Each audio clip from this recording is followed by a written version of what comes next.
Hi everybody. Hi. Hi Arlene, congrats on first. Gunner's live again, repeat. Crazy. Hi Nene, how you doing? Hi Cryptid, congrats on second. Hi Lily. Hi Percy, long time no see. ¿Cómo has estado? Sleep time, Mimi's time, so they didn't get me this time though. They didn't get me. So I made it out. We made it out. Hi Sugar, how you doing? ¿Cómo están todos hoy? How are you all doing tonight? Sipping some tea, so don't mind the sipping sounds.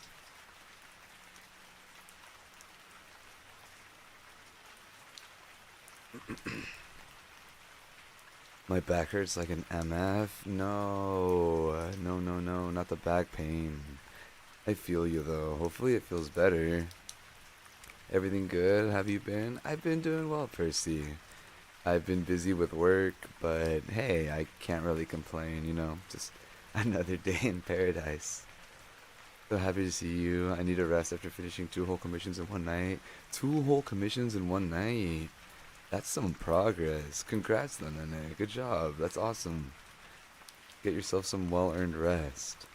I think your roof is leaking. We forgot to pay the roofers to come in June. Actually, no. It's to water the garden. I finally got the water. ¿Cómo estás? How you doing, June? Good to see you. Sleepy. Well, hopefully this will help you guys fall asleep. It'll help you go mimis. Showered, face cleansed, and ready for some mimis. You guys came ready today. How's work? Work's good. It's busy. The kids have a lot of concerts coming up, so it's a lot of working with them on music and stuff, which is, again, busy, but I don't mind it. And then I have a lot of rehearsals for a performance coming up, so I've been really busy practicing the music for that. Are we for real about you guys getting water? Absolutely. Currently procrastinating from completing a drawing. Hey, sometimes you need a break. Sometimes you need a break. You're a teacher? Yeah, soy un maestro de banda. I'm a band teacher. So, music all around, No matter what I do, it's music related. Oops, bumped the microphone. Let me know if I'm too loud, too. I'm trying to go for the full ASMR vibes. Pero I need to have my volume controlled very well since my voice is loud. My dumbass paused the screen. Oh no, Cryptid. You're just sitting there like, why is this man not starting? I don't think you're loud? Okay, cool. This is gonna be the general volume for the whole stream, so I want to keep it nice and chill. Not the procrastination. Hey, procrastination's your biggest enemy, but then again, I procrastinate, so I can't can't really talk about it, I guess. I don't think you're loud. Awesome. Whisper. Gotta finish one more commission before I can rest for good. You got this. You artists and your commissions are like cracked with it, man. I've talked to a lot of my artist friends who like bang out 2 or 3 in one day. And I'm like, could not be me. When I did music comms, I did like 1 a day at most. Because the way your hands gets tired, our ears gets tired. So I was like, I did 1 in a day. I'm like, shit, I can't do this.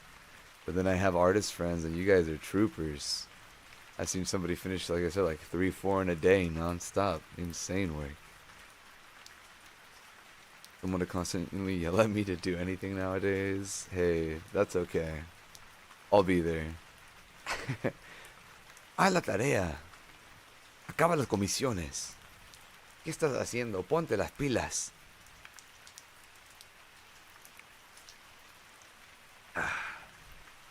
I should have yelled at you when I was in VC earlier. Oh, you guys were talking in there. Next time. Us commission artists are highly dedicated for real. Or just dedicated for real. Honestly, yeah. Hi, Gerald. ¿Cómo estás? Welcome in, welcome in.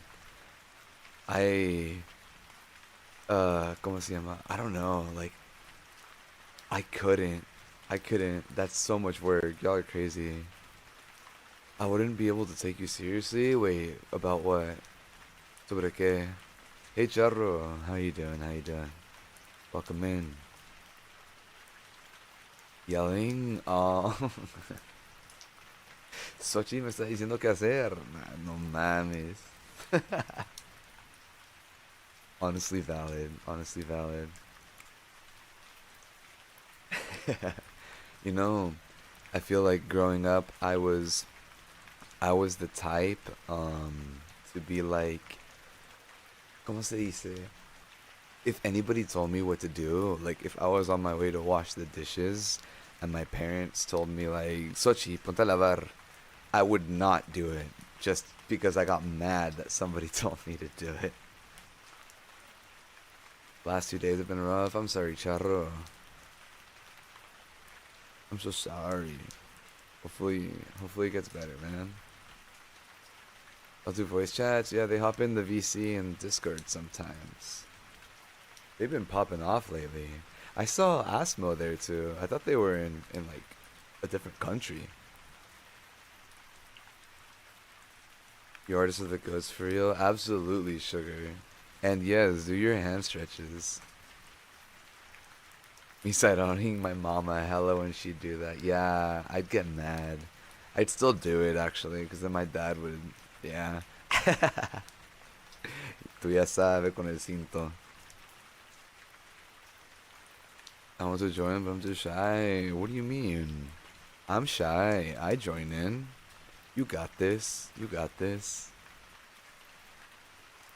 What are you gonna be for Halloween, Sochi? I don't know yet. I low key wanted to do Esqueleto from Coco. I thought that'd be funny. I forget his name, but the main guy, the dad or whatever. But I've been wanting to do him or an anime character. Who knows? The world will decide. That's most overseas. It was like 6 a.m. for them. Ah, damn! What a trooper. When you're planning to finally clean your room and then your parents tell you to clean it and you just don't want to do it ever. Exactly. That was me. That was me all of the time. Ah. Like, I'm like cleaning up my room y todo. And my mom would walk in like, Sochi, ¿qué pasó? I'm just like, I don't want to clean no more. Congratulations. You played yourself.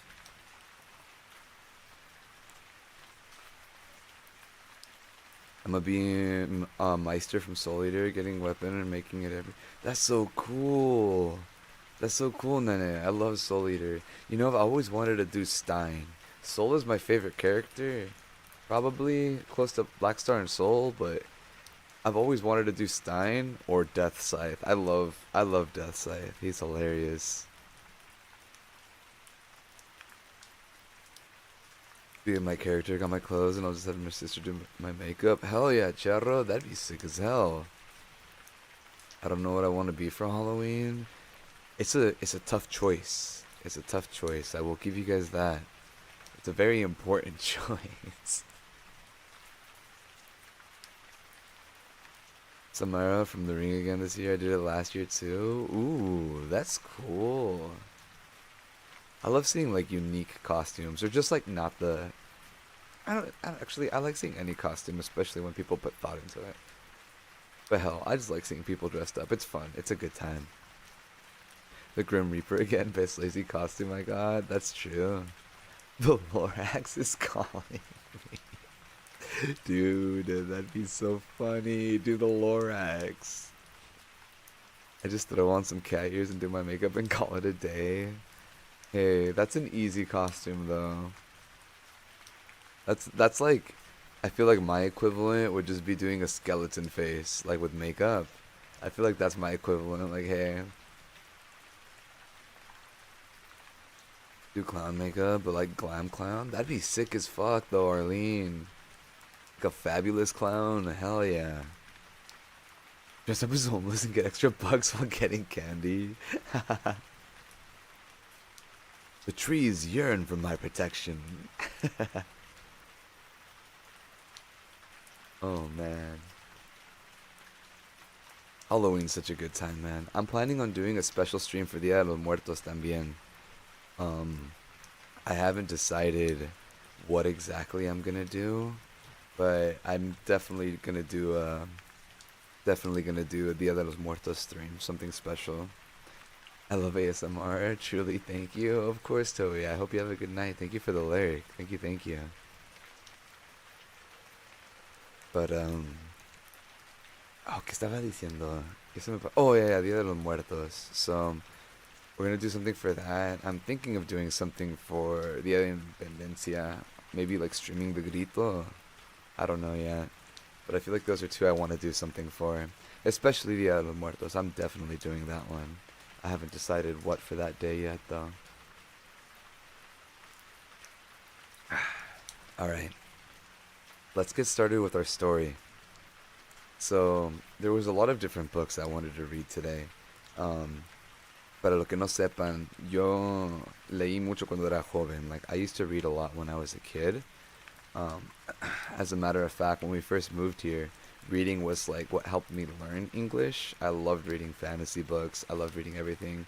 Y cuando crecí, like, that stayed there. Like, I've always loved reading. So, this is a book that I read in high school, for fun. And it's one of my favorite books of all times, starring one of my favorite characters of all times, Edmond Dantes. And it is a story about betrayal. It's a story about revenge. And it is called The Count of Monte Cristo. It was written by Alexandre Dumas. Just for, I guess, copyright reasons, I will say this is public domain. I pulled it off of the public domain website. So nobody get mad at me for reading this online, Mr. Mods. Or Mrs. Mods. Or NB Mods. Anyways.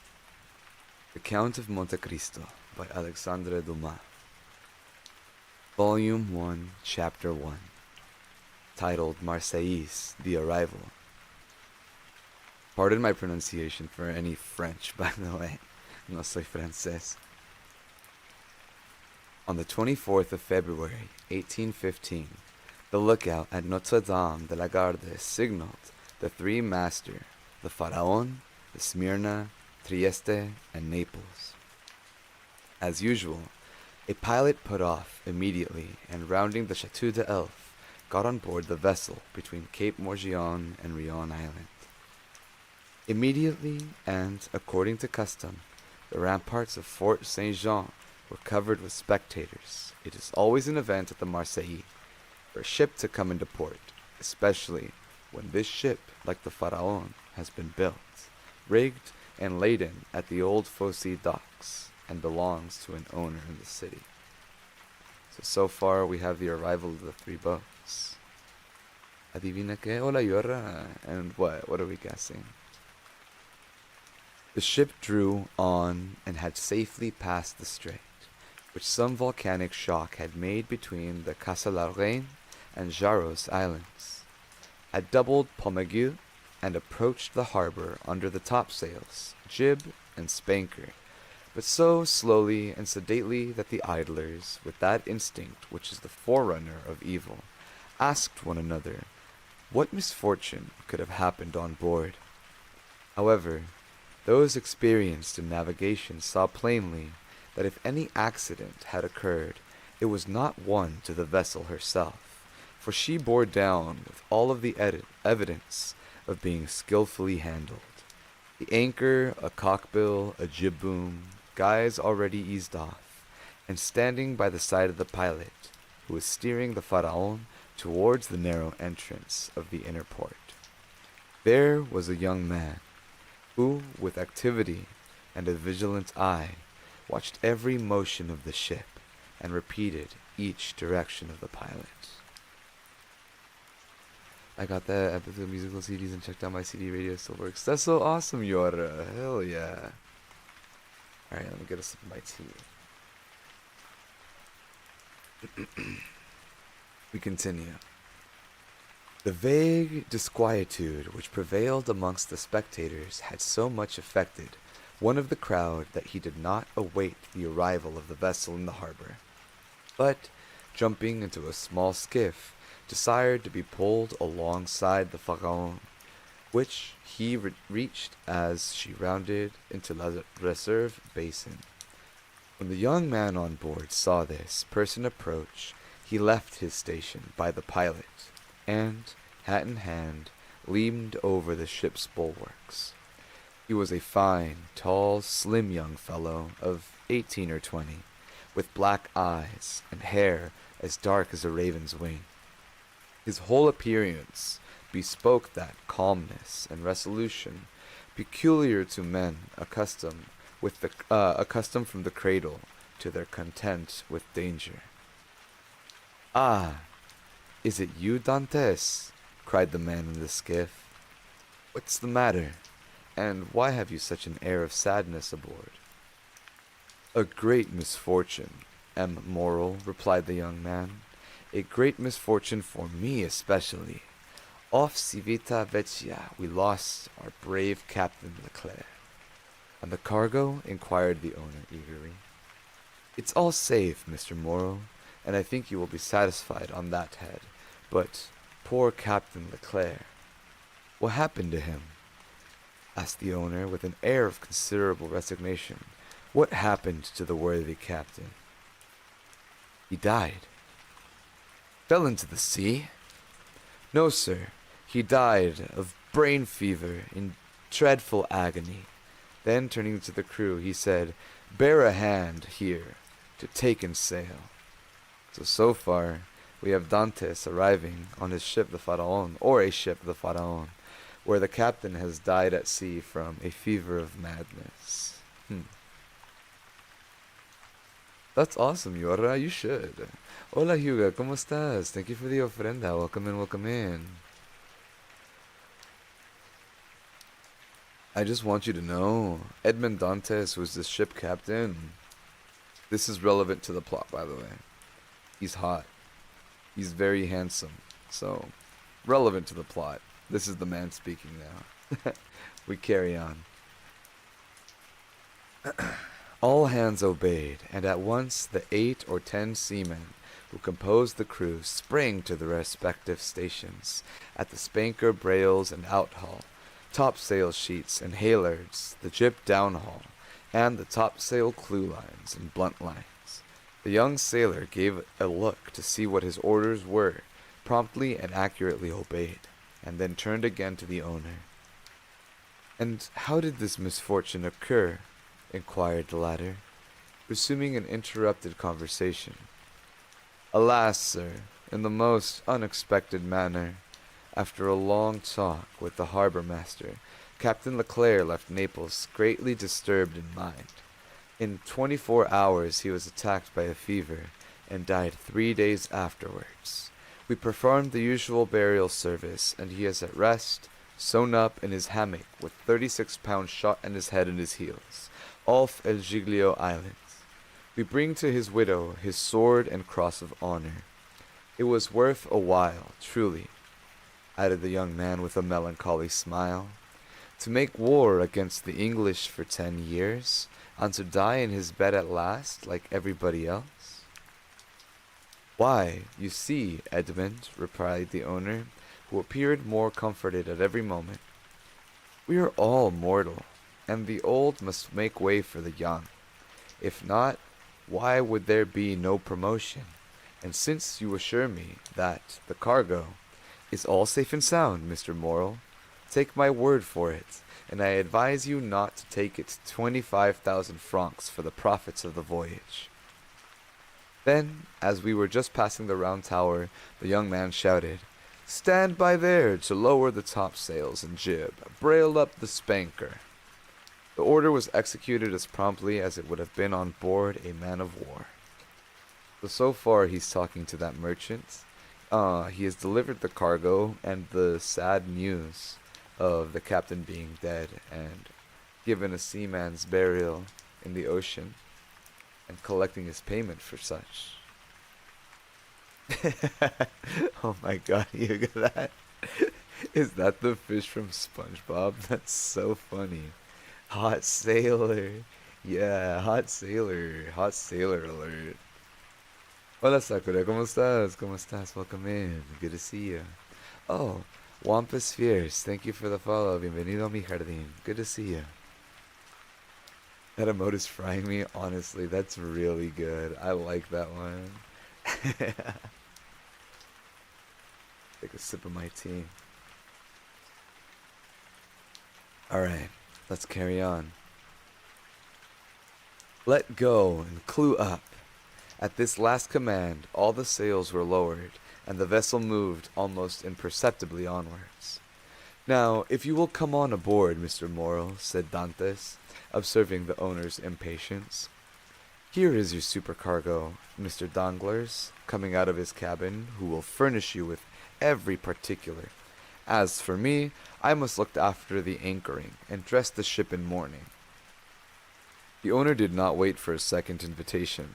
He seized a rope, which Dantes flung to him, and, with an activity that would have done credit to a sailor, climbed up the side of the ship, while the young man, going to his task, left the conversation to Danglars, who now came towards the owner. He was a man of 25 or 26 years old, of unprepossessing countenance, obsequious to his superiors, insolent to his subordinates, and this, in addition to his position as responsible agent on board, which is always obnoxious to the sailors, made him as much disliked by the crew as Edmond Dantes was beloved by them. So far we've learned that Mr. Danglars, who is another member on the ship, is not liked by his crew. And Edmond Dantes, however, is loved by all of his crew on board. I love using the most silly emotes from streamers. That's really good. That I need to get that like smirk one. Like that one's really good. I love that one. We carry on. Well, Mr. Morel, said Danglars, you have heard of the misfortune that has befallen us. Yes, yes, poor Captain Leclerc. He was a brave and honest man, and a first-rate seaman, one who had seen long and honorable service, as became a man charged with the interests of a house so important as that of Morel and Son, replied Danglars. But, replied the owner, glancing to Dantes, who was watching the anchoring of his vessel, it seems to me that a sailor needs not to be so old, as you say, Danglars, to understand his business, for our friend Edmond seems to understand it thoroughly, and not to require instruction from anyone. One thing I want to point out that is important information is the fact that Danglars pointed out that this guest on board, right? The ¿cómo se llama? I'm forgetting his name right now, but not Danglars. The man that they brought on board that paid for the voyage, he is a representative of the House of Morel and Sons. That's an important name to remember. He must be jealous that the other guy is hot. Honestly, Danglars is just jealous. He's just jealous that Edmund's the hot head sailor. Oh, we're reading? We are. Welcome in, buddy. ¿Cómo estás? I'll stop every few sentences, or paragraphs, sorry. I'll stop every few paragraphs to, like, give a little recap of where we are. That way we can all follow along. Well, with a name like Danglars, so true. Cursed from birth, truly. Yes, said Danglars, darting at Edmond a look gleaming with hate. Yes, he is young, and his youth is invariably self-confident. Scarcely was the captain's breath out of his body when he assumed the command, without consulting anyone, and he caused us to lose a day and a half on the island of Elba, instead of making for Marseilles direct. As to taking command of the vessel, replied Morel. Oh, Morel is the name. That was his duty as captain's mate. As to losing a day and a half off the island of Elba, he was wrong, unless the vessel needs repairs. The vessel was in good condition, as I am, and as I hope you are, Mr. Morrill, and this day and a half was lost from pure whim, for the pleasure of going ashore, nothing else. So, we have now Danglars talking to Mr. Morrill about his hatred of Edmond Dantes at this moment. And we get some lore, actually, from Danglars himself, telling us about Dantes' rise to being a captain, yeah? So he took control of the ship immediately and wasted a day at an island instead of making back for Marseille. Hi, Dad. Go away. You don't get a bedtime story, Beetle. I spit my water out reading that. No. I already know him. He's gonna be like, oh my god, Dad is reading me a bedtime story.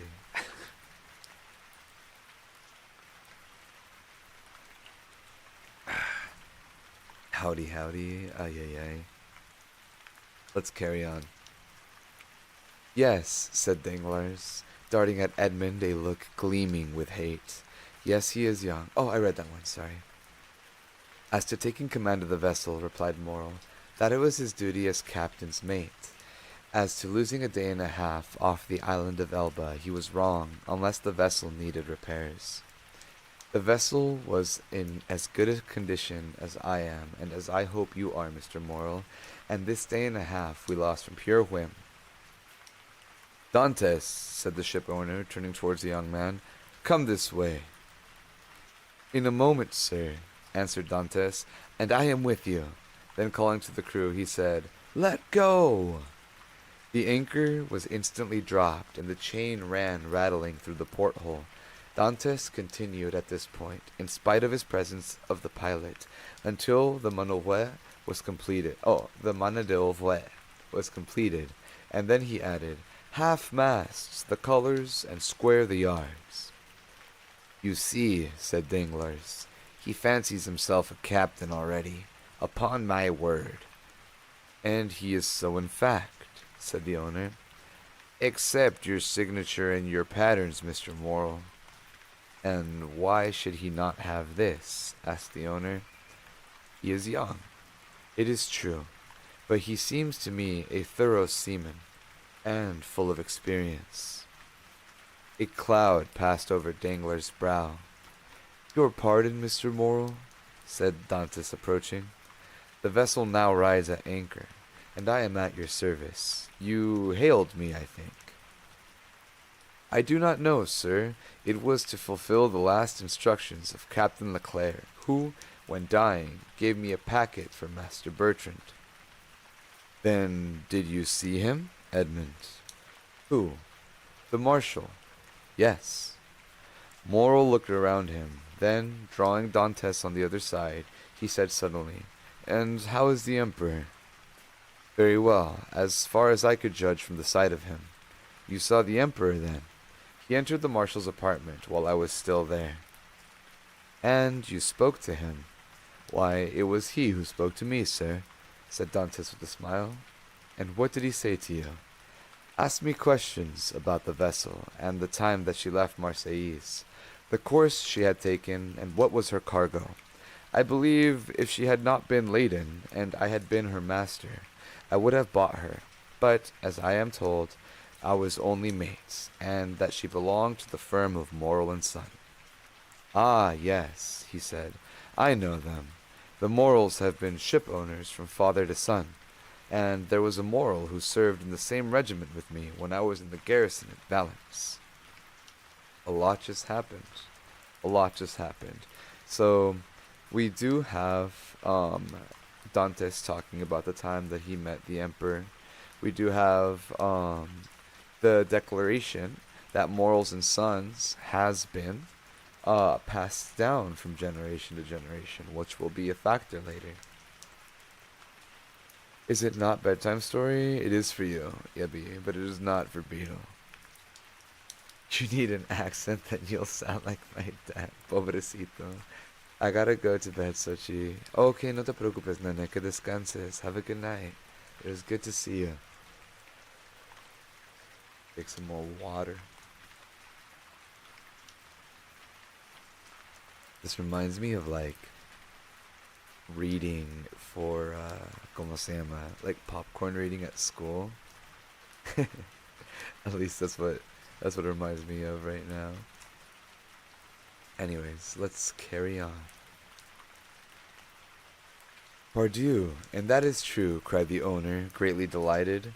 And that was Policor Morel, my uncle, who was afterwards a captain. Dantes, you must tell my uncle that the emperor remembered him, and you will see it will bring tears into the old soldier's eyes. Come, come, continued he, patting on Edmund's shoulders kindly. You did very right, Dantes, to follow Captain Leclerc's instructions and touch at Elba. Although, if it were known that you had conveyed a packet to the marshal and had conversed with the emperor, it might bring you into trouble. How could that bring me into trouble, sir? Asked Dantes. For I did not even know of what I was the bearer, and the emperor merely made such inquiries as he would of the first corner. But pardon me, here are the health officers and the custom inspectors coming alongside. And the young man went to gangway. As he departed, Danglars approached and said, Well, it appears he has given you a satisfactory reason for his landing at Porto Ferrajo? Yes, most satisfactory, my dear Danglars. Well, so much he better, said the supercargo, for it is not pleasant to think that a comrade has not done his duty. Dantes has done his, replied the owner, and that is not saying much. It was Captain Leclerc who gave orders for this delay. Talking of Captain Leclerc, has not Dantes given you a letter from him? To me? No. Was there one? I believe that, besides the packet, Captain Leclerc confided a letter to his care.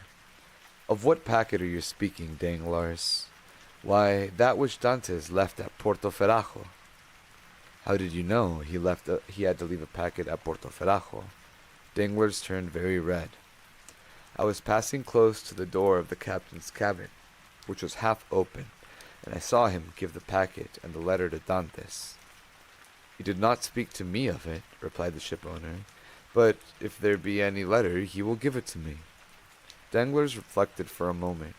Then, Mr. Morel, I beg of you. Said he, not with a word to Dantes on the subject. I may have been mistaken. At this moment, the young man returned. Danglars withdrew. Well, my dear Dantes, are you now free? Inquired the owner. So far we had conversation between Danglars and, well, let's go further back. Danglars mentioned to Mr. Leclerc that he did not trust Dantes. And what ended up happening from that was that the owner called Dantes over to ask him about the trip and why he took that detour to the island, which it turns out there was a secret mission for him, or at least for the Captain Leclerc, which Dantes claims to have finished. He said he delivered this package, but now Danglars is telling the owner that the package was not delivered, and telling him that maybe it was, who knows, but to not tell Dantes about what just happened. Interesting. Not the popcorn reading. I loved popcorn reading because, at least by high school, I liked reading. I hated it because of just like having to hear everybody read, lost the flow of the readings. So yeah. Is the rain audio or actual raining? It's audio. Yeah, it's like Beatles said, it's dry over here. I wish it was cloudy for today for a little bit, but that was it. Oh, it's all making sense now. I loved popcorn reading. I'm a little spotlight gremlin, so I like being in the spotlight for sure. And popcorn reading was just another time for that. But yeah, alright. Let's go ahead and continue. Dantes had just returned from talking with the ship inspectors who had landed on the port, and he is currently talking to the owner of the boat yet again. This is after Danglars put suspicion on Dantes. Well, my dear Dantes, are you now free? Inquired the owner. Yes, sir. You have not been long detained. No, I gave my custom house officers a copy of our bill of landing, and as to the other papers, they sent a man off with the pilot, to whom I gave them. Then you have nothing more to do here? No, everything is all right now. Then can you come and dine with me? I really must ask you to excuse me, Mr. Morel. My first visit is due to my father, though I am not less grateful for the honor you have done for me. Right, Dantes, quite right. I always knew you were a good son. And, inquired Dantes with some hesitation, do you know how my father is? Well, I believe, my dear Edmond, though I have not seen him lately. Yes, he likes to keep to himself, shut up in his little room. That proves, at least, that he has wanted for nothing during your absence. Dantes smiled. My father is proud, sir, and if he had not a meal left, I doubt if he would have asked me anything from anyone, except from heaven. Well then, after this first visit has been made, we shall count on you. I must again excuse myself, Mr. Morel, for after his first visit, he has been paid, I have another which I am most anxious to pay. True, Dantes, I forgot that there was Catalanes, someone who expects you no less impatiently than your father. The lovely Mercedes. This is an important name, the name of Mercedes. Dantes blushed. Ah ha ha, said the shipowner. I am not in the least surprised, for she has been to me 3 times, inquiring if there was any news of the Pharaon. Peste, Edmond, you have a very handsome mistress.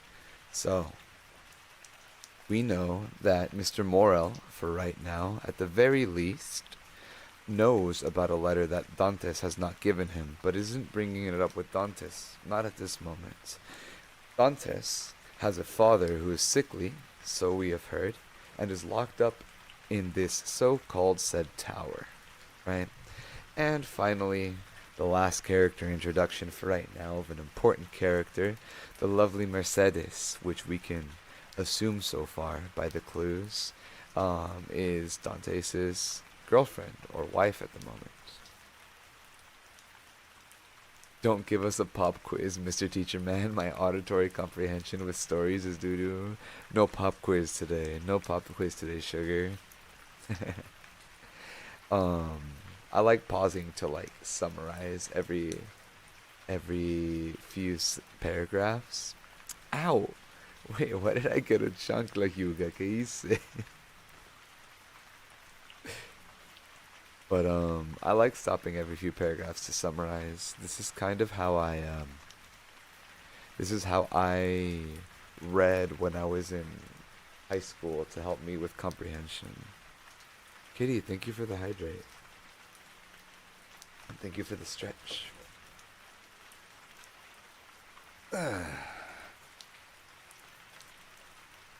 It will be funny if Sochi has a maid while reading this. Don't do it, Gerald. Don't do it. I know. You guys have fingers on the triggers. Don't you dare. Don't you dare. I would. I know you guys would. I know you guys would. It slammed. What? You don't have to lie. He deserved it. I'm gonna throw a chunk at you, Beetle. Alright, let's carry on. She is not my mistress, replied the young sailor gravely. She is my betrothed. Ah, but they're scheduled to be married. It's his fiancée. Sometimes one and the same thing, said Mr. Morel with a smile. Not with us, sir, replied Dantes. Damn, Mr. Morrill needs to learn some manners. He said, a fiance and, ¿qué dijo? A mistress, same thing? Scandalous. Well, well, my dear Edmund, continued the owner, don't let me detain you. You have managed my affairs so well that I ought to allow you all the time you require for your own. Do you want any money? No, sir. I have all my pay to take. Nearly 3 months of wages. You are a careful fellow, Edmund. Say, I have a poor father, sir. Yes, yes, I know how good a son you are. So now hasten away to see your father. I have a son too, and should I be very wroth with those who detained him from me after a 3 months' voyage. Then I have your leave, sir. Yes, if nothing more you have to say to me. Nothing. Oh, so Edmund hasn't told him about that letter. We find out that Edmund is very, very in love with his wife. Very much so. And is going to go see his sick father and his fiance, soon-to-be wife, I should say. I have the points, but I want to save up for VIP. Ooh, hopefully you're close. I'm just thinking about it. I'm not going to do it. I see you with your finger on the trigger. Captain Leclerc did not, before he died, give you a letter for me? Oh, wait. So he's calling him out for it. He said, wait, did Captain Leclerc not give you a letter for me? Uh-oh. He was unable to write, it seems. Oh, no. So he was... What the hell? What have you done to me? What have you done to me? Ah. I was fighting demons and I lost. I have to read a story of betrayal and revenge in a maid outfit. This is what you guys have reduced me to.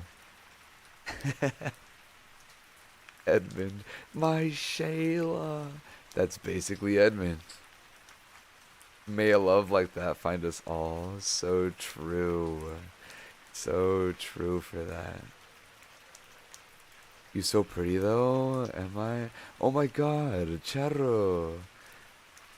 Charro, my goat, thank you so much for the 10 gifted subs to Aika, to Echo, Metsume, to Sochi VTB.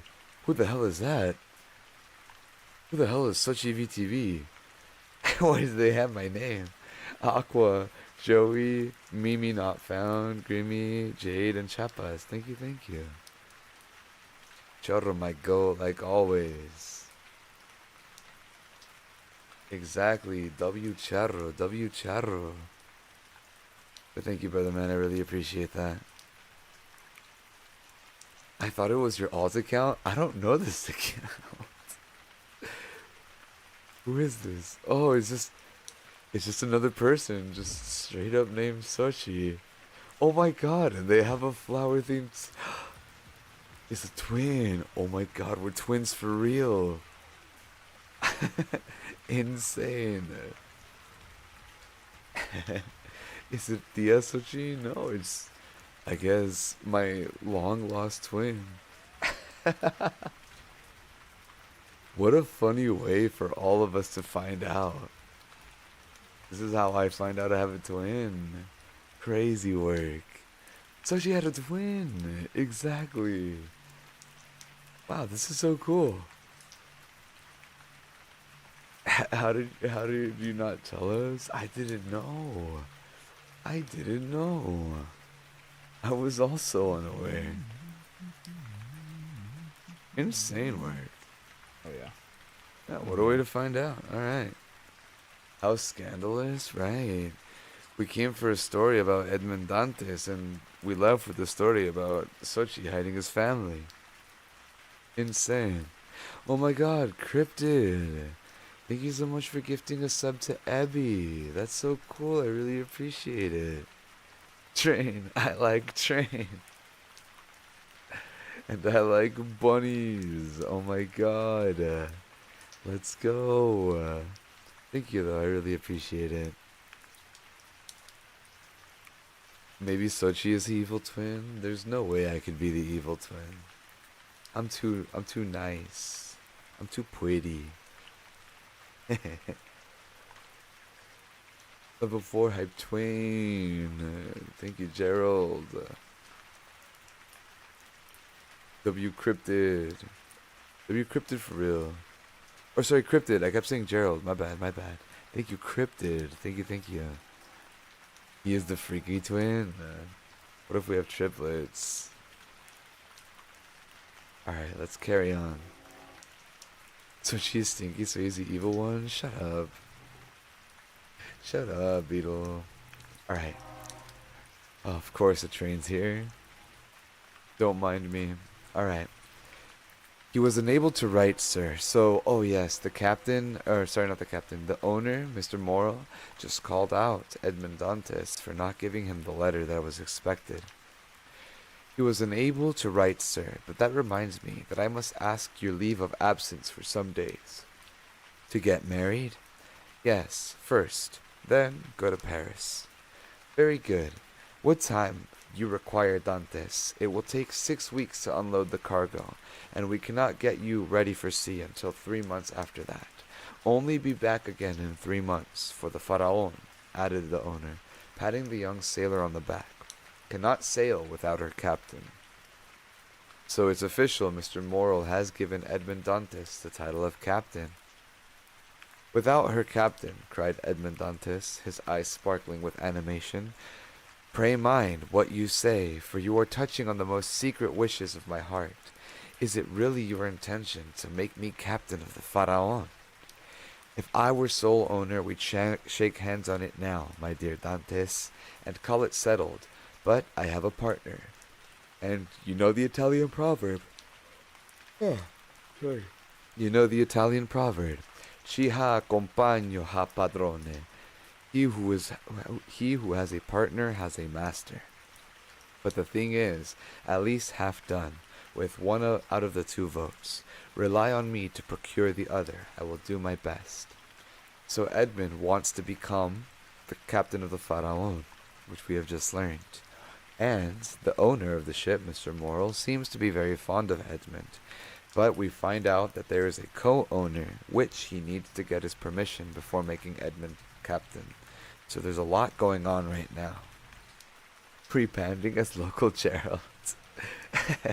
We got local Gerald and Gerald cryptid.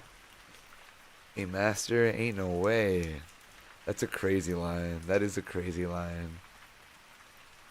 That is a crazy line indeed. So we'll carry on. I believe also the Italian proverb they use was one about was a play on people getting married. They would tell each other that during marriages, like, oh, you have a partner now, and he who has a partner has a master. Like, she is in charge. But this time he's using it as just, a partnership in general. And next time we will all become Sochi. Ah, Mr. Morrill, exclaimed the young seaman, with tears in his eyes, and grasping the owner's hand. Mr. Morrill, I thank you in the name of my father and Mercedes. That's all right, Edmund. There's a providence that watches over all the deserving. Go to your father, go see Mercedes, and afterward come to me. Shall I row you ashore? No, thank you. I shall remain and look over the accounts with Danglars. Have you been satisfied with this voyage? That is according to the sense you attach to the question, sir. You mean that he is a good comrade? No. For I think he never liked me since the day when I was silly enough, after a little quarrel we had, to propose to him to stop for 10 minutes at the island of Monte Cristo to settle the dispute, a proposition for which I was wrong to suggest, and he quite right to refuse. You mean, as responsible agent, when you ask the question, I believe there is nothing to say against him, and that you will be content with the way in which he has performed his duty. Okay, so there's a lot happening right now. Edmond Dantes has currently been offered the position of captain pending the approval of the second partner. Mr. Morrill, the owner of the ship, is going to talk to Danglars, who is the person who had beef with Edmond. Which we also have to remember that this Danglars claimed that there was a letter given owed to him, so he might have ulterior motives to talk to Danglars. And finally, we get Edmund's perspective on what he believes, or how he sees Danglars. So the owner asks Edmund, "Do you believe that Danglars is a good partner or a good shipmate?" To which Edmund replies, "No, they had beef prior, and he offered to settle it. Pretty much, he said, pull over, we're swinging. He offered to stop at the island of Monte Cristo, and Danglars had refused, and he hadn't liked Edmund ever since then. So, we have a lot going on with them. However, we do learn that Edmund is an honest man. Though he dislikes Danglars, he had been honest with the owner, Mr. Morrill. He had been honest with him, and he told him, "Hey, I might have beef with him, but he is a good worker." So this tells us a lot about the character for Danglars, or for Dantes. Not too much on my guy Edmund now. Danglars just a hater for real. So true. The choo-choo. But tell me, Dantes, if you had command of the Faraon, should you be glad to see Danglars remain? Ooh, a big question now. Captain or mate, Mr. Morrill, I shall always have the greatest respect for those who possess the owner's confidence. That's right, Dantes. I see you are thoroughly a good fellow, and I will detain you no longer. Go, for I see how impatient you are. Interesting. So, pretty much, we have Mr. Morrill ask him, there, if you were the captain, would you fire him? To which he again replies, it's up to you. If he has your respect, we'll keep him. And even then, Mr. Morrill had the confidence to pretty much just tell him, hey, you're an honest man. And for the 50th time, we have Dantes asking, then I have your leave. Go, I tell you. May I have the use of your skiff? Certainly. Then, for the present, Mr. Morrill, farewell, and 1,000 thanks. I hope to see you soon. Again, my dear Edmund, good luck to you. The young sailor jumped into the skiff and sat down on the stern sheets, with their order that he had be put ashore at La Canabiere. The two oarsmen bent to their work, and like the little boat glided away as rapidly as possible in the midst of the 1,000 vessels which choke up the narrow way which leads between the two rows of ships from the mouth of the harbor to the Quai d'Orléans. The ship owner, smiling, followed him with his eyes, and saw him spring out on the quay and disappear in the midst of the throng, from which the 5 o'clock morning until 9 o'clock night swarms the famous street, La Canabiere, a street where, in the modern Phocians are so proud of, that they say with all the gravity in the world, and with that accent which gives so much character to what is said, if Paris had a La Canabiere, Paris would be a second Marseilles. On turning round, the owner saw Danglars behind him, apparently awaiting orders, but in reality also watching the young sailor, but there was a great difference in the expression of the two men, who thus followed the movement of Edmond Dantes. That brings us to the end of chapter 1. Oh, and thank you for the hydrate, Hugo. I don't know if I saw it earlier, but it just alerted me, so I'll take a sip for you. Thank you. So, let's summarize what we got in this first chapter, shall we? In this first chapter, we met Edmond Dantes, we met Mr. Morrill, and we met Danglars primarily on the ship. Danglars and Edmond have an antagonistic relationship, but so far it seems one that is reciprocated honestly and morally. Everybody seems to be very, very fond of Edmond Dantes outside of Danglers, including his crew and the owner, Mr. Morrill. Um, the captain of the ship has just died, and Edmund is going to be moved up to the position of captain as long as it's approved by Mr. Morrill's partner. And finally, we have the two people at the end of the chapter, both Mr. Morrill and Danglers, watching Edmond Dantes go away with two very opposite expressions. One with anger, I'm assuming being Danglers, and one with what I'm guessing to be either pride, admiration, being Mr. Morrill. Right? And now, chapter 2.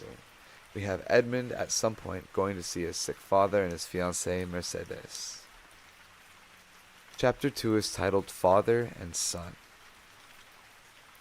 We will leave Danglers struggling with the demon of hatred and endeavoring to insinuate in the ear of the ship owner some evil suspicions against his comrade and fellow Dantes, who, after having traversed La Canabiere, took the Rue de Noailles and entered a small house on the left of the Allées de Meillan, rapidly ascended 4 flights of a dark staircase, holding the baluster with one hand, while with the other he repressed the beatings of his old heart, and paused before the half-open door, from which he could see the whole of a small room.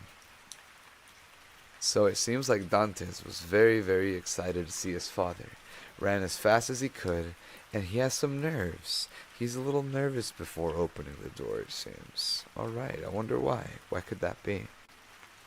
This room was occupied by Dantes' father. The news of the arrival of the Pharaon had not yet reached the old man, who, mounted on a chair, was amusing himself by training with trembling and the nasturtisms and sprays of the clematis that clambered over the trellis at his window. Suddenly, he felt an arm thrown around his body, and a well-known voice behind him exclaimed, "Father, dear father!" Oh, this is news. This is news. The old man uttered a cry and turned around. Then, seeing his son, he fell into his arms, pale and trembling. "What ails you, my dearest father? Are you ill?" inquired the young man, much alarmed.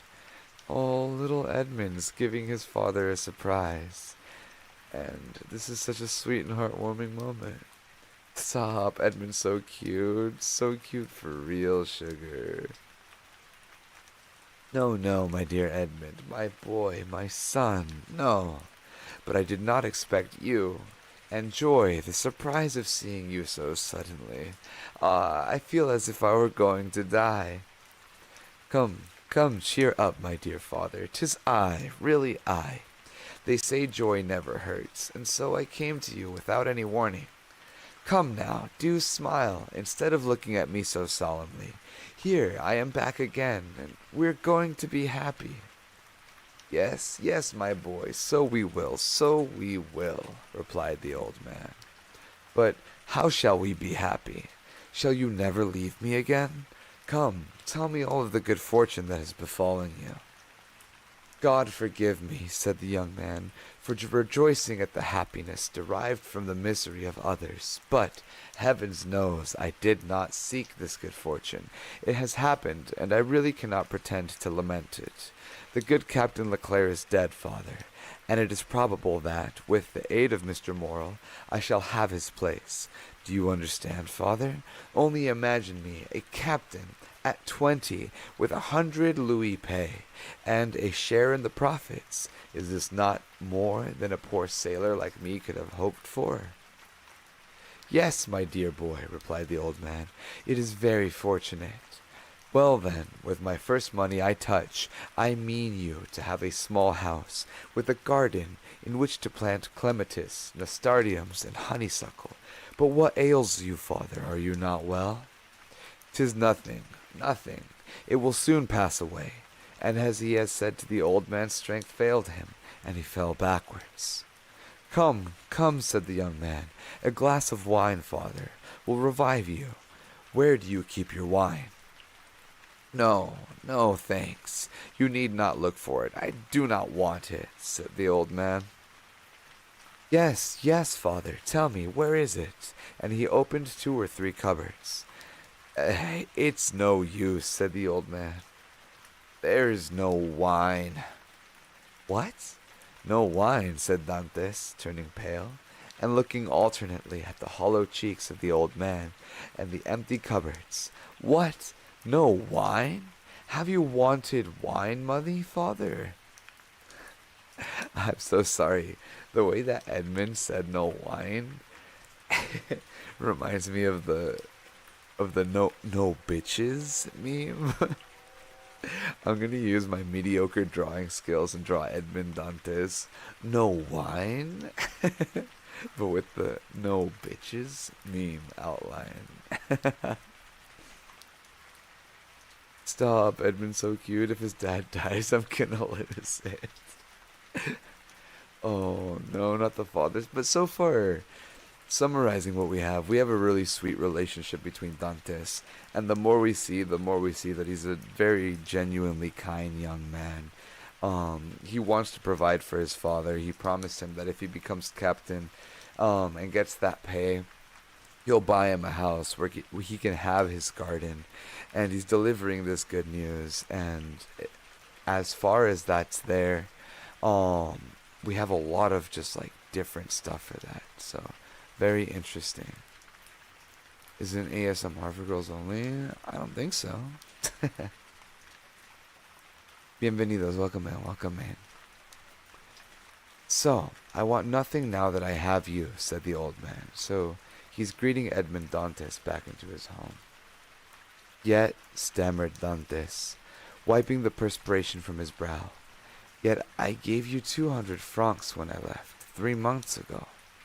So we find out he doesn't have any wine money currently. Yes, yes, Edmund, that is true. But you forgot that time a little debt to our neighbor, Caderousse. He reminded me of it, telling me if I did not pay him for you, or pay for you, he would be paid by Mr. Morrill, and so you see, lest he might do you an injury. Well, why, I paid him. But, cried Dantes, it was 140 francs I owed Caderousse. Yes, stammered the old man. And you paid him out of the 200 francs I left you? The old man nodded. So that you have lived for 3 months on 60 francs, muttered Edmund. You know how little I require, said the old man. Heaven pardon me, cried Edmund, falling to his knees before his father. What are you doing? You have wounded me to the heart. Never mind it, for you see, for I see you once more, said the old man. And now it's all over. Everything is all right again. So we find a sad story there. Edmund had left his father with 200 francs, but a neighbor had come to claim a debt of Edmund's while he was gone, which made him lose more than 2/3 of the money that was given to him for 3 months. And he had to live off of that. Or no more than 2/3, about 2/3. Pardon my math.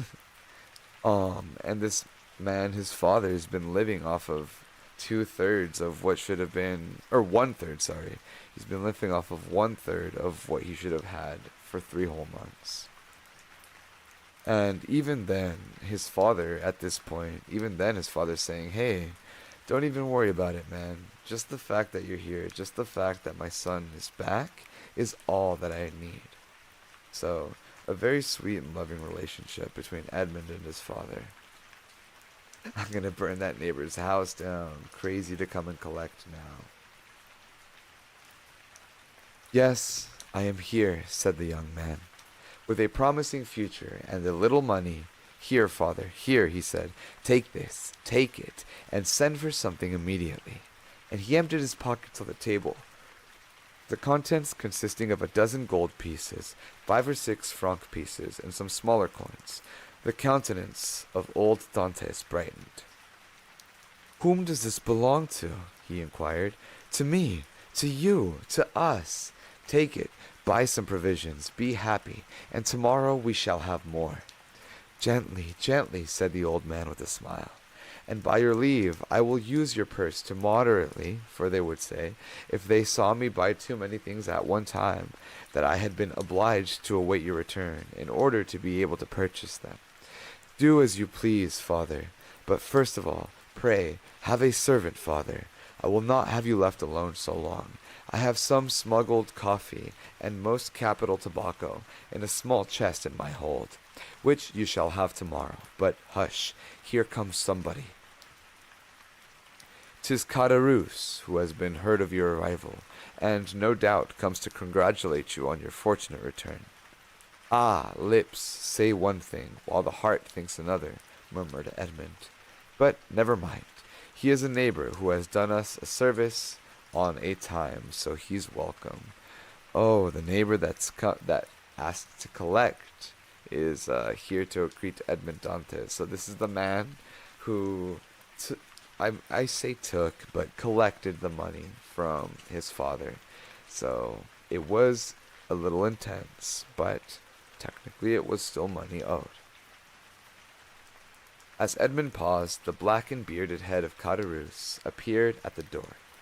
He was a man of 25 or 6, and held a piece of cloth, which, being a tailor, which, being a tailor, he was about to make into a coat lining. What is it, you, Edmund, back again? Said he, with a broad Marseillais accent, and a grin that displayed his ivory white teeth. Yes, as you see, neighbor Caderousse, and ready to be agreeable to you in any and every way, replied Dantes, but ill concealing his coldness under this cloak of civility. Thanks, but fortunately I do not want for anything, and it is chances that at times like this there are others who have need of me. Dantes made a gesture. I do not allude to you, my boy. No. I lent you money, and you returned it. That's like good neighbors, and we are quits. We are never quits with those who oblige us, was Dantes's reply. For when we do not owe them money, we owe them gratitude. What's the use of mentioning that? What is done is done. Let us talk of your happy return, my boy. I had gone on the quay to match a piece of the mulberry cloth, when I met your friend Danglars. You at Marseillais? Yes, says he. I thought you were at Smyrna. I was, but I am now back again. And where is the dear boy, our little Edmund? Why, with his father, no doubt, replied Danglars, and so I came, added Caderousse, as fast as I could, to have the pleasure of shaking hands with a friend. So he ran into Danglars of all people at the market, and Danglars told him, hey, pretty much we're back. And where's Edmund? Oh, he went to see his father, and that's where finally Caderousse showed up here with our main character, Edmund. Worthy Caderousse, said the old man, he is so much attached to us. Yes, to be sure I am. I love and esteem you, because honest folks are so rare. But it seems you have come back, rich, my boy, continued the tailor, looking askance at the handful of gold and silver which Dantes had thrown on the table. The young man remarked the greedy glance which shone in the dark eyes of his neighbor. He said negligently, this money is not mine. I was expressing to my father my fears that he had wanted many things in my absence, and to convince me, he emptied his purse on the table. Come, father, added Dantes, put this money back in your box, unless neighbor Caderousse wants anything, and in that case it is at his service. Ooh, so Dantes here being very quick-witted. He's shown that he is an honest man, and that keeps being both implied story-wise, but also brought up to our attention by other characters. Yeah? So there's a lot going on. There's a lot that seems to be going on there. Let's see what comes up next. No, my boy, said Caderousse. I am not in any want, thank God. My living is suited to my means. Keep your money. Keep it, I say. One never has too much, but at the same time, my boy. Sorry. At the same time, my boy, I am as much obliged by your offer as if I took advantage of it. So there's a little, like, very interesting power play going on here between Dantes and Caderousse. We could see that Dantes is still very much not happy about what had happened um, with his father and Danterousse claiming the money. But that being said, at the same time, Caderousse understands the tension between them. Interesting. It was offered with goodwill, said Dantes. No doubt, my boy, no doubt. Well, you stand well with Mr. Morel, I hear. You insinuating dog, you. Mr. Morel has always been exceedingly kind to me, replied Dantes. Then you were wrong to refuse to dine with him. What? Did you refuse to dine with him? Said old Dantes. And did he invite you to dine? Yes, my dear father, replied Edmond, smiling at his father's astonishment at the excessive honor paid to his son. And why did you refuse, my son? Inquired the old man. That I might sooner see you again, my dear father, replied the young man. I was most anxious to see you. Ooh, how sweet of Dantes. So the father's pretty much telling him, yo, why didn't you go eat with Mr. Morel? His father understands he's a strong, powerful figure. But even then, Dantes tells him, hey, I just wanted to see you sooner, you know? So it's pretty cool seeing how his father treats Dantes, telling him, you could tell he has his best interest in mind, you know? He's telling him, why didn't you take advantage of this? Don't worry about me. I'm okay. All for the sake of his son. But we see how his son has reciprocated that. Dantes feels the same way towards him. He's such a sweet son. He is, sugar. He is. And this is such a sweet father. It seems to be they're both very aware of each other, which is awesome. Yes, my dear father, replied Edmund, smiling at his father's astonishment. Oh, we read that. Sorry. But I explained to him the cause of my refusal, replied Dantes, and I hope he fully understands it. Yes, but to be captain, one must do little flattery to one's patrons. I hope to be captain without that, said Dantes. That's a big one right there. So his father acknowledges that to be a captain of a ship, you have to kind of play the game, is what he's saying. You know, he's saying, hey, Dantes, if you want to be captain, you kind of gotta play the game. And then Dantes even says right there, I'm trying not to. I would much rather not have to deal with this. Which says a lot about Dantes' character. Not only is he honest and raised by an honest father, but he has morals. He has standards. He won't just give in to what he, quote unquote, has to do. He'd rather do things his way, the right way. Very cute family, for real. So much the better, so much the better. Nothing will give greater pleasure to all of your old friends, and I know one down there behind St. Nicholas Citadel who will not be sorry to hear it. Mercedes? Said the old man. Yes, my dear father, and with your permission now that I have seen you, and I know you are well, and you have all you require, I will ask your consent to go out and pay a visit to the Catalans. Go, my dear boy, said old Dantes, and heaven bless you in your wife, as it has blessed me in my son. Aww, how sweet. How sweet from Papa Dantes. His wife, said Caderousse. Why, how fast you go on, Father Dantes. She is not his wife yet, as it seems to me. Ooh, Caderousse being a little asshole. Caderousse saying, hey, they're not married yet. No, but according to all probability, she soon will be, replied Edmond. Yes, said Caderousse, but you were right to return as soon as possible, my boy. And why? Because Mercedes is a very fine girl, and fine girls never lack in followers. She particularly has them by the dozens.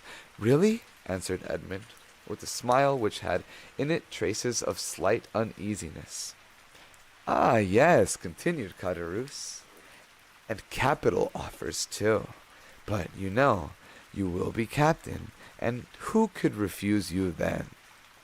Meaning to say, replied Dantes with a smile, which but ill concealed his trouble, that if I were not captain? Said Caderousse, shaking his head. Come, come, said the sailor. I have a better opinion than you of women in general, and of Mercedes in particular, and I am certain that, captain or not, she will remain ever faithful to me. So much the better, said Caderousse. When one is going to be married, there is nothing like implicit confidence. But never mind that, my boy. You go and announce your arrival, and let her know all your hopes and prospects. I will go directly, was Edmond's reply, and embracing his father, and nodding to Caderousse, he left the apartment. Caderousse lingered for a moment, then taking leave of old Dantes, he went downstairs to rejoin Danglars, who awaited him at the corner of Rue Senac. Oh, so Caderousse is talking to Danglars again. Let's go ahead and summarize some of what's happened.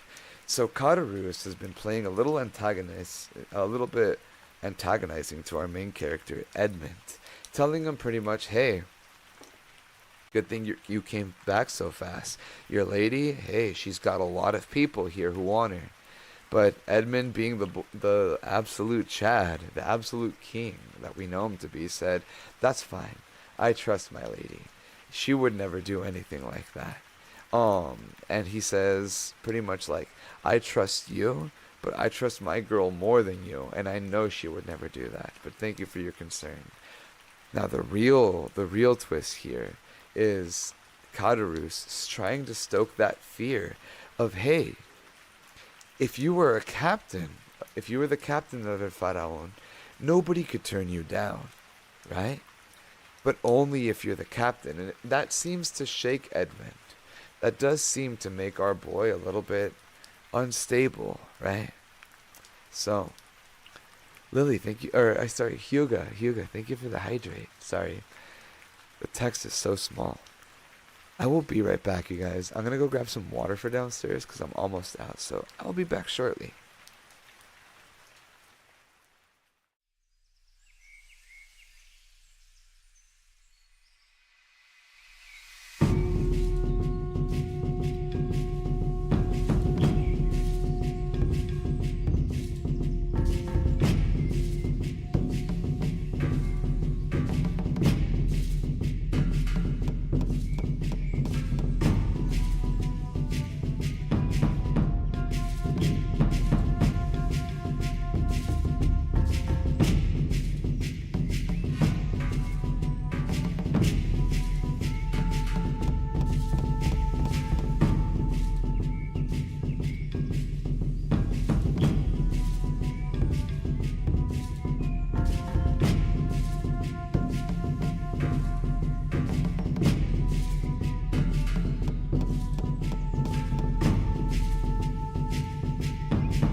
Okay, I'm back now. Whoa. Why is there a background behind me? Hello? What's happening? Oh, there we go. That was weird. Anyways, alright, we're back, we're back. That was weird. A whole different background behind me. Anyways. Let's carry on with our story. Oh, and yeah, Hugo, thank you for the hydrate again. So where we had just left off, we had Caderousse stoking fear in Dantes about maybe not getting his promotion to captain, and with that, also kind of like we just found out that Caderousse is meeting with Danglars, Edmond's #1 hater.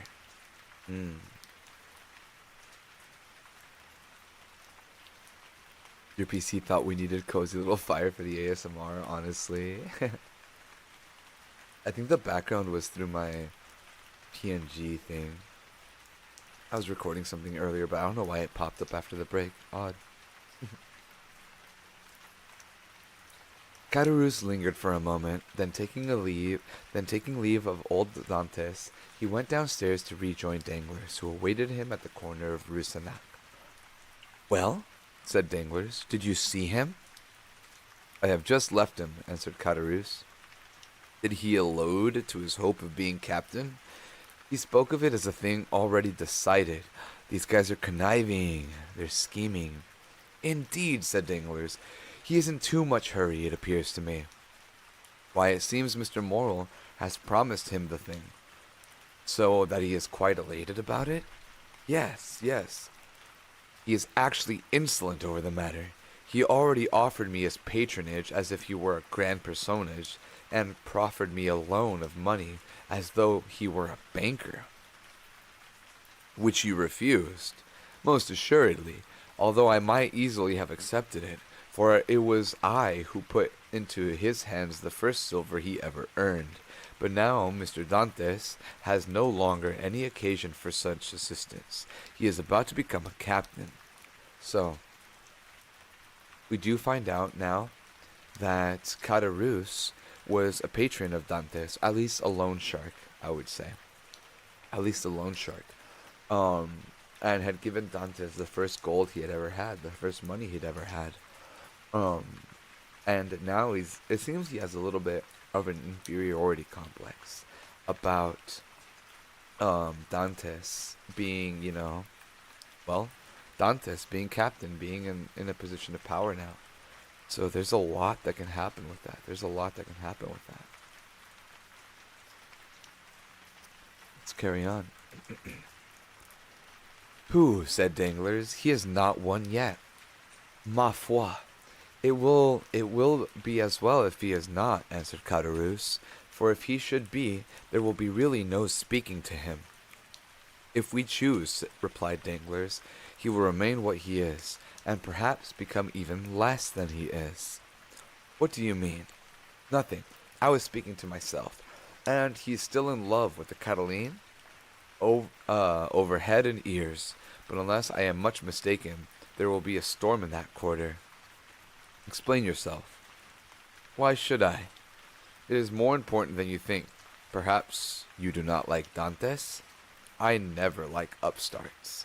Then tell me all you know about the Cataline. Oh no. By the way, for those of you guys that don't know, Dantes' Mercedes is a Cataline. She is of the family Cataline. So what they're talking about here is pretty much one of the guys said, which I believe is Danglars, was speaking about how Dantes is too excited for this promotion, that they don't like young upstarts like Dantes, and they both have something in common, that they want to stop him from getting this promotion. And one of them starts talking about his beloved Mercedes, the Cataline. Tell me everything you know about him. Tell me everything you know about her. So why could they possibly be wanting to know more about Dantes and about the person he's going to marry? I know nothing for certain.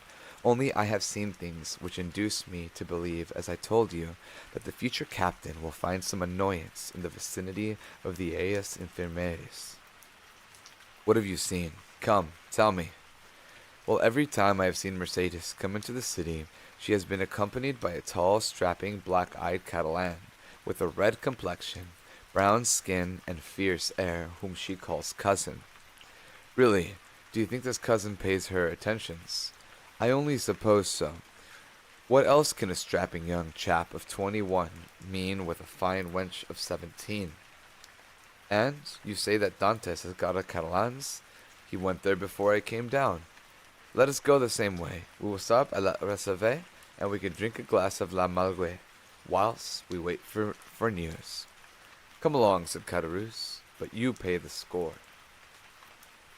Always with the wine. Of course, replied Danglars, and going quickly to the designated place, they called for a bottle of wine and 2 glasses. Pere Pamphile had seen Dantes's pass not 10 minutes before, and assured that he was at the Catalans. They sat down under the budding foliage of the plains of sycamores, in the branches of which the birds were singing their welcome to one of the first days of spring. Okay, let's do a little AP literature deconstruction of some of the meanings of what we've gotten here. So, let's start with the general gist. First of all, we now know that Edmond Dantes is loved by most. But, as you guys, I'm sure, are aware, when a lot of people like somebody, there's usually a few people who also dislike that person. Right now, we got Danglars, the number one hater, and we have Caderousse, number 2 hater, or should I say the strongest hater of our time versus the strongest hater in all of history, because Caderousse has known Dantes since young, and he had to borrow money. And now they both want to stop Dantes. They're both plotting something, sipping on some wine, trying to figure it out. The symbolism, oh no, don't worry, I'm going to make it real simple. The symbolism comes here with the seasons. Now, for those of you who don't know, the 4 seasons are commonly used as allegories or metaphors, similes for other things. Spring is the season of birth. It is the season that you would associate with, if we think of the seasons of the life cycle, spring would be the beginning of the life cycle, the youth, the birth, yeah? Summer is the prime. Summer is the prime of life, where you're budding, you're glowing, right? Fall is old age. Fall is old age when you're starting to wither, and of course winter is death. So now there's something interesting here if we look at it from a symbolic perspective. We see Caderousse and Danglars sipping on some wine, plotting something against Dantes, and the seasons just changed, which means that canonically, in terms of where we are, we're in a moment of birth or rebirth. So what could possibly be born? What could be something that will be born? Let's find out. Oh, that was the end of chapter 2. So I think we'll move on to chapter 3 and we'll stop at chapter 4 for today. So let's go ahead and tackle chapter 3. This is a little bit of a longer one. Chapter 3. The Catalans. Beyond a bare, weather-worn wall about 100 paces from the spot where the 2 friends sat looking and listening as they drank their wine was the village of the Catalans. Long ago, this mysterious colony quitted Spain and settled on the tongue of the land of which it is now on to this day. Whence it came no one knew, and it spoke an unknown tongue. One of its chiefs, who understood Provençal, begged the commune of Marseille to give him this bare and barren promontory, where, like the sailors of old, They had run their boats ashore. Their request was granted, and 3 months afterwards, around 12 or 15 small vessels, which had brought these gypsies out of sea, a small village sprang up.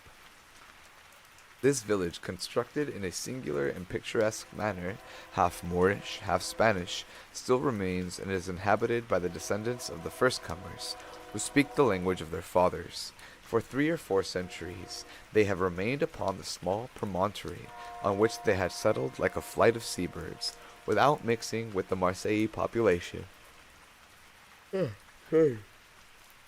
Without mixing with the Marseille population, intermarrying, and preserving their original customs, and the custom of their mother country, as they have preserved its language.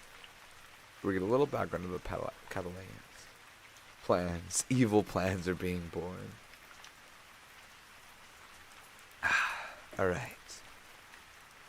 Our readers will follow us along the only street of this little village, and enter with us one of the houses which is sunburned to the beautiful dead leaf color peculiar to the paintings on the country, and with coated with whitewash like a Spanish posada. A young and beautiful girl with hair as black as jet, her eyes as velvety as a gazelle's, was leaning in with her back against the wainscot, rubbing her slender, delicate, molded fingers a bunch of heath blossoms, the flowers of which she was picking. Oh no, I got lost.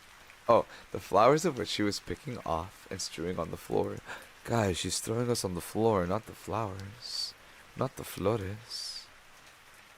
Bare to the elbow, brown and mottled after those, our Lygian Venus moved with a kind of restless impatience, as she tapped the earth with her arched, supple foot,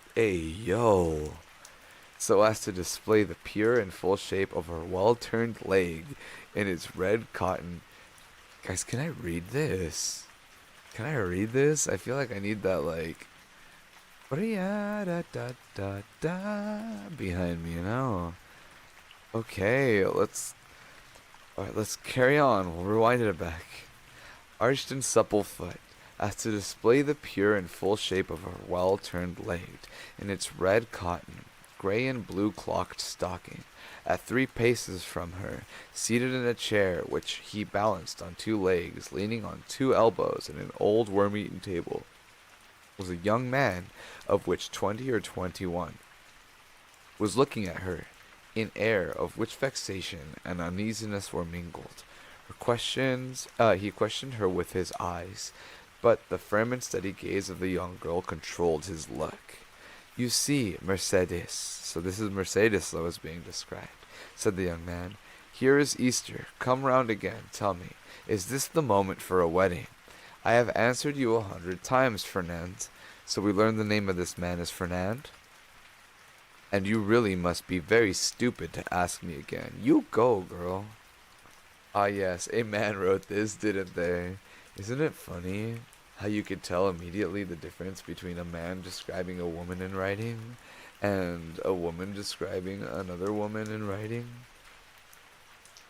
Like, damn, Alexandre Dumas, I understand you were a little odd guy, but in defeat, this man dedicated 2 whole sentences of a short 6-paragraph introduction of one of the most important characters in this whole novel. He spent 2 whole sentences describing her foot and her feet. A man of culture, I see. Insane work. He really loves them legs/feet, honestly. That was the most excited descriptions I've read of anything so far.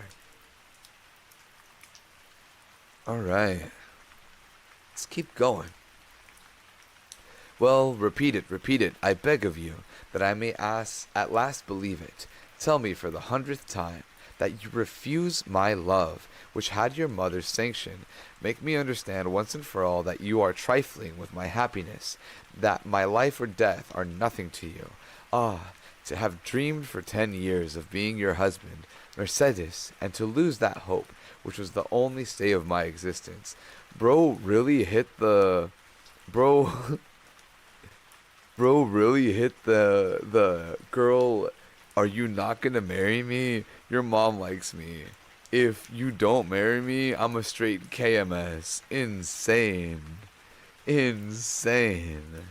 Love them dogs for real madly. Isn't that crazy? Isn't that shit just crazy? He really said that. He said, for the last 10 years, I've just wanted to marry you. And without that, that was the only thing, like, that was the only stay of my existence. Pretty much, like, that was what was keeping me alive. That's the only thing that was keeping me alive. What? That is crazy. He hit the high schooler level. I would D word without you. Wild. At least it was not I who ever encouraged you in that hope, Fernand. Ooh, Mercedes with the burn. Tell this man she's taken. Mercedes is handling herself like a boss. First of all, the guy's like, do I have to repeat this 100 times? And she said, I've answered you 100 times, and you really must be very stupid to ask me again. She said, are you fucking deaf? Can you not hear? I'm going to be married. I'm taken, bro. Back off. And then again, he's like, he hits her with the whole thing like, I'm the only reason, you're the only reason I'm alive. And she hits him with the, at least it wasn't me who encouraged you in that hope. She said, that's not my problem. I didn't lead you on. What a boss, man. At least it wasn't I who ever encouraged you in that hope, Fernand, replies Mercedes. You cannot reproach me with the slightest coquetry. I have always said to you, I love you as a brother, but do not ask from me more than sisterly affection, for my heart is another's. Is this not true, Fernand? Yo.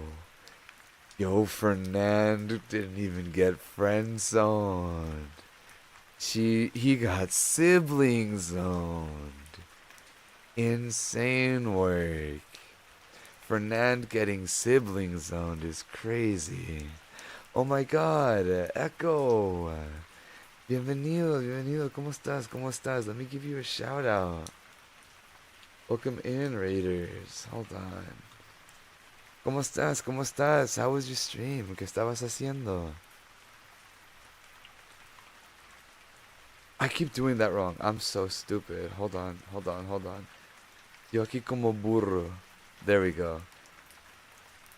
We've arrived for the Echo Raid attack. Oh my god.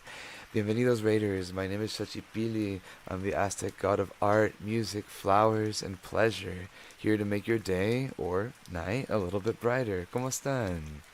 ¿Cómo están todos? Remy, gracias for the follow. Thank you for the follow. Bienvenido a mi jardín. Good to see you guys.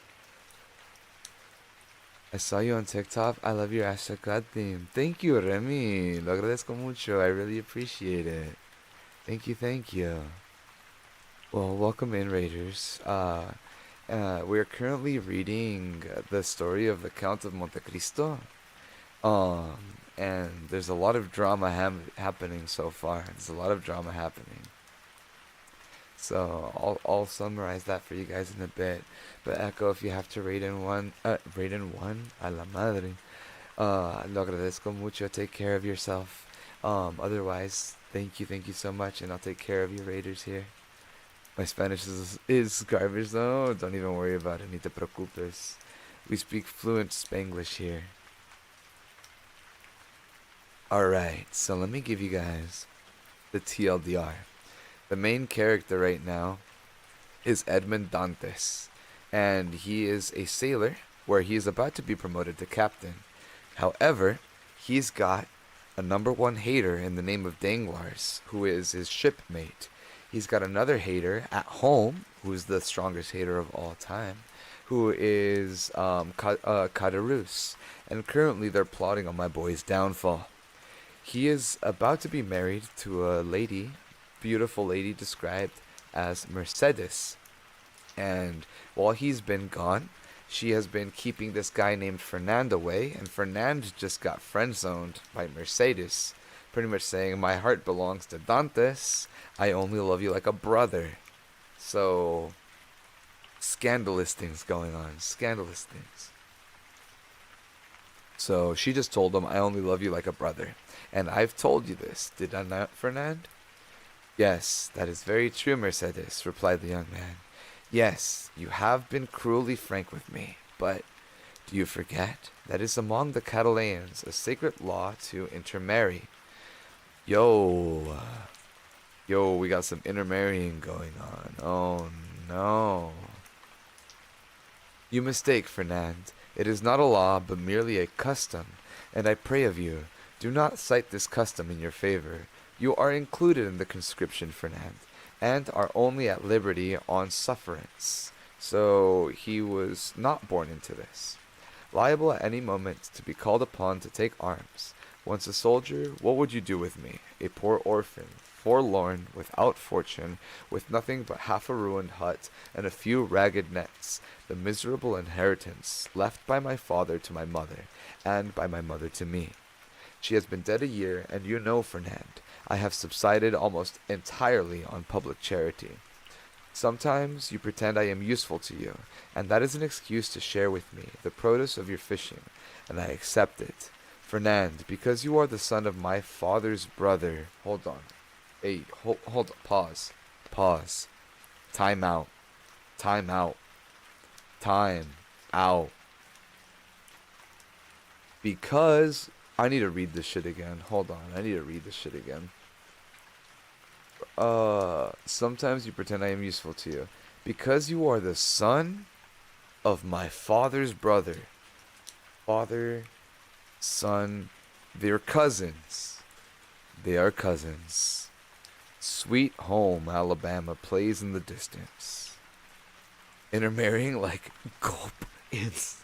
Yes, I fear. Yes, I fear. Not the primo. Man. You know what though? You know what? Our goat Mercedes, straight up hitting him with the, hey, I'm not rocking with that shit. I'm not rocking with that shit. I'm gonna marry outside of this family. If she sees the light, our goat sees the light. Rockin', oh my god, I summoned my boy. Welcome in, Rockin'. Alright. Let's carry on from the Wincest, I suppose. Fernand, because you are the son of my father's brother, because we were brought up together. Oh no, hold on. I gotta call a flag on the play right away. I gotta call a timeout, a foul. Dirty in the dirt. Insane.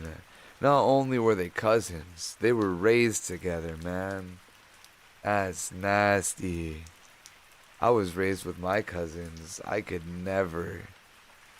Shit, I couldn't even if my cousins weren't raised with me. I feel like I need to make that clarification. But damn, man. Damn. Crazy. They were basically raised like siblings. Alright. Because we were brought up together. And still more because it would give you so much pain if I refused. But I very deeply... What? But I feel very deeply that this fish, which I go and sell, and with the produce of which I buy the flax, I spin, I feel very keenly, Fernand, that there is charity. And if it were Mercedes, poor and lone as you are, oh, Fernand's coming for our girl now. Fernand's coming for our girl. He can't do that. He's being mean. And if it were Mercedes, poor and lone as you are, you suit me as well as that, as the daughter of the first ship owner of the richest banker of the Marseillais. Whoa, hold on. And if it were Mercedes, poor and lone as you are, you suit me, as well as the daughter of the first ship owner and richest banker of Marseille. So, he tried hitting her with the Uno reverse. He said, oh, he's gaslighting. He's gaslighting her. He said, you're so lonely and poor that I'll still take you. So he's trying to make her feel special by saying, like, you're poor and lonely, and I could have somebody who's rich and wealthy, but I'm choosing you instead. What do such as we desire but a good wife and a careful housekeeper, and where can I look for those better than in you? Fernand, answered Mercedes, shaking her head, a woman becomes a bad manager, and who shall say that she will remain an honest woman when she loves another man better than her husband? Rest content with my friendship, for I say once more, that is all I can promise, and I will promise no more than I can bestow. Yo, she's standing 10 toes down on business, though. 10 toes down on business. She said, look, why would I not cheat on you if I love someone more than you if you were to be my husband? Be happy I'm your friend. That's all I will promise you. Good for her. He's one member from the family away from an edible complex. I know. My char's on the floor. He has nothing if not the audacity. I understand, replied Fernand. You can endure your own wretchedness patiently, but you are afraid to share mine. Well, Mercedes, beloved by you, I would tempt fortune. You would bring me good luck, and I should become rich. I could extend my occupation as a fisherman, might get a place as a clerk in a warehouse, and become in time a dealer myself. You could do no such thing, Fernand. You are a soldier, and if you remain at the Catalans, it is because there is no war. So remain a fisherman, and contend with my friendship, as I cannot give you more. Bro. He said, look, you can't even stand how miserable you are, that you won't stand my miserableness. And then he hit her with, look, if you marry me, you'll bring me luck, I'll be rich. And then she hit him with the, no you won't. Bitch, be for real. You're a soldier. She said, stay in your lane. We respect Mercedes in this house. We speak her name with respect. Well, I will do better, Mercedes. I will be a sailor. Instead of the costume of our fathers, which you despise, I will wear a varnished hat, a striped shirt, and blue jacket, with anchors and buttons. Oh, sorry. Would not that dress please you? What do you mean? Asked Mercedes in an angry glance. What do you mean? I do not understand you. I mean, Mercedes, that you are thus harsh and cruel with me, because you are expecting someone who is thus attired. But perhaps he whom you await is not inconstant, or if he is not, the sea is to him. So he basically dressed up. He dressed up like her man, like our boy Dantes, and said, is this what you want? I can be that. And she said, nah. Alright, we carry on. Fernand. Oh, we did that. Fernand, cried Mercedes, I believed you were good-hearted, and I was mistaken. Fernand, you are wicked, to call your aid jealousy and the anger of God. Yes, I will not deny it. I do await, and I do love him of whom you speak, and if he does not return, instead of accusing him of the inconsistency which you insinuate, I will tell you that he died loving me and only me. The young girl made a gesture of rage. I understand you, Fernand. You would be revenged on him because I do not love you. To cross your Catalan knife with his dirk, what end would that answer? You lose my friendship if he were conquered, and see that friendship changed into hate if you were victor. Believe me, to see a quarrel with a man is a bad method of pleasing the woman who loves the man. No, Fernand, you will not thus give way to evil thoughts. Unable to have me for your wife, you will content yourself with having me as your friend and sister. And besides, she added, her eyes troubled and moistened with tears, wait, Fernand, you said just now that the sea was treacherous, and he has been gone for 4 months, and during these 4 months there have been some terrible storms. Fernand made no reply, nor did he attempt to check the tears which flowed down the cheeks of Mercedes, although for each of these tears he would have shed his heart's blood, but these tears flowed for another. He arose, paced up and down the hut, and then suddenly stopping before Mercedes, with his eyes glowing and his hands clenched, Say, Mercedes, he said, once for all, this is your final determination. So he's asking her, like, is this real? This is where we're stopping? I love Edmond Dantes, the young girl calmly replied, and none but Edmond Dantes shall ever be my husband. And you will always love him, as long as I live. Fernand let fall his hands like a defeated man, heaved a sigh that was like a groan, and then suddenly licking her basin full with clenched teeth and expanded nostrils, he said, but if he is dead, then I shall die too. If he has forgotten you. Mercedes, called a joyous voice from without. Mercedes! Oh, here comes that boy. Here comes that boy. Pull up, Dantes. Pull up for your girl. Right? Right when Fernand's like, if he has forgotten you, my boy Dantes pull up, say, girl, it's been so long, chica, te extrañé. Oh, let's go. Feels good, man. Get him, girl, the wicked little man. Proclaim your love, sis, a queen. She's... Bro, I wish upon you all. I wish upon you all a love like theirs. Cause damn. Damn. Thank you for the hydrate, Hugo. I appreciate it. She stood 10 tones down on her business. After everything, he's like, dude, her speech, fire, by the way. He basically said, let's recap this, right? So he basically said, yo, you're lucky I don't go kick his ass right now. I'm gonna find him whenever he comes home. We're gonna beat his ass. And she said, look, tell you what, you fight him, what do you gain? You beat him, and I hate you. I hate your fucking guts. You lose, and nothing changes. And she hit him with the, when men fight over a woman, that is, like, physically, like, beat each other or hurt each other. That is not how you win a woman. I'm like, damn, girl. Then she's like, you love him as long as I live. Long as I live. And if he's dead, I'll die too. She's standing on it, bro. Mercedes the go. And now Dante's pulling up. Ah, exclaimed the young girl, blushing with delight and fairly leaping in excess of love.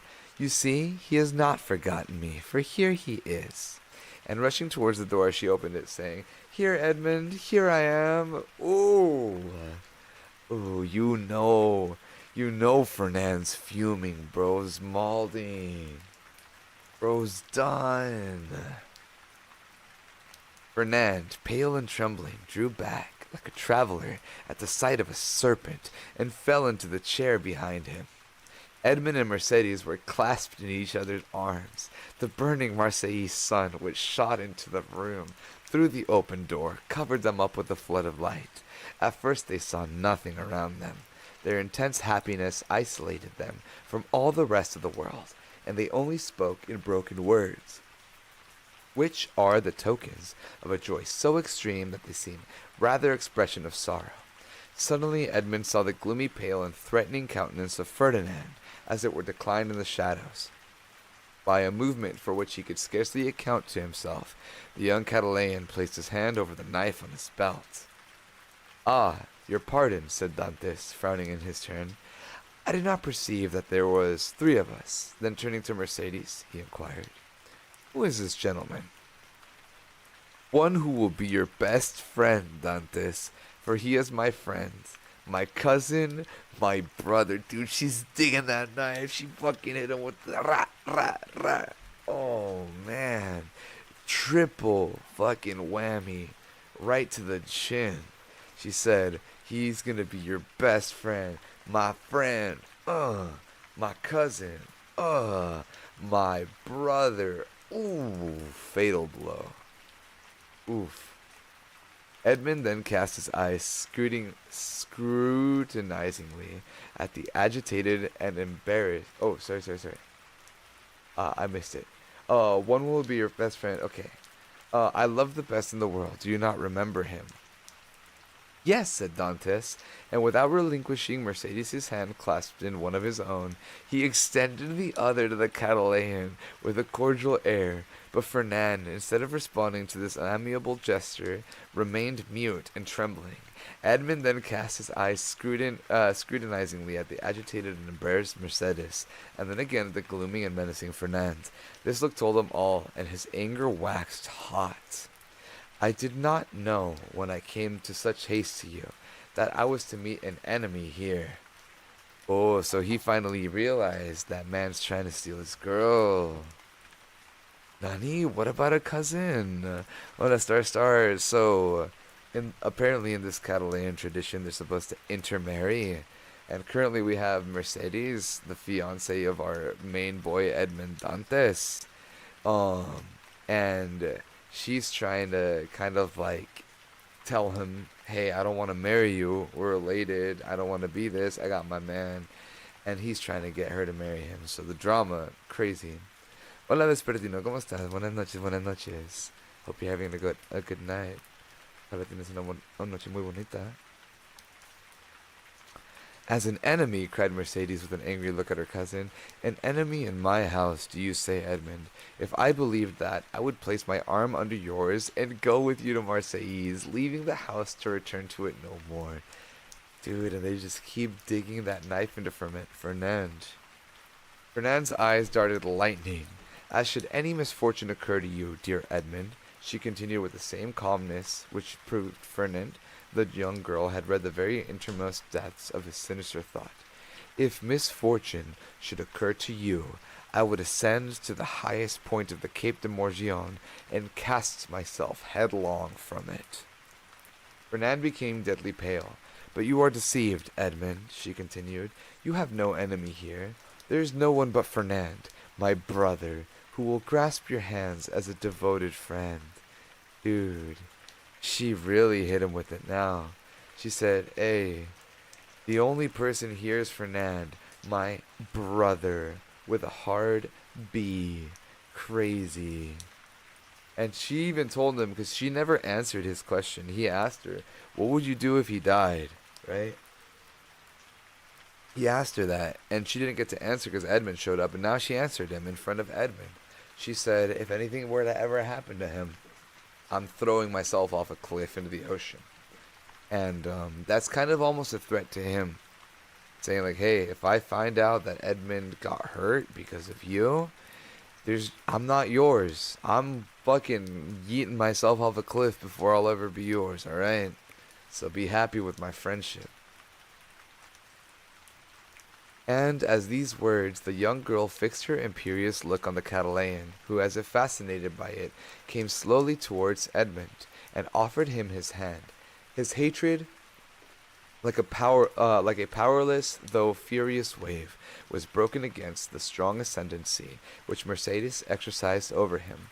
Scarcely, however, had he touched Edmund's hand, that he touched Edmund's hand.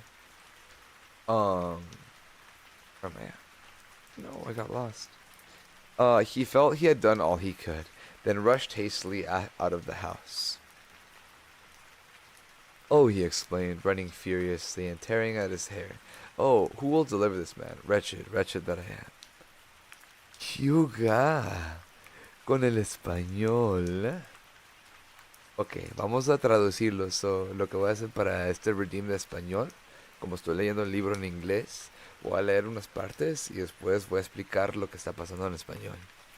En EP God, I see, ya casi mi hora de mimis. Hello, Catalan. Hello, Fernand. What are you running to? Exclaimed the voice. The young man stopped suddenly, looking around him, perceived Catarus sitting at the table with Danglars and under an arbor. Oh, man. So, voy a hacer esto en inglés primero y después lo traduzco en español, para que todos puedan entender. So first, we already know that Danglars and Catarus, right? These are our main protagonists, Edmond Dantes. These are his number one haters. They're eating at a table.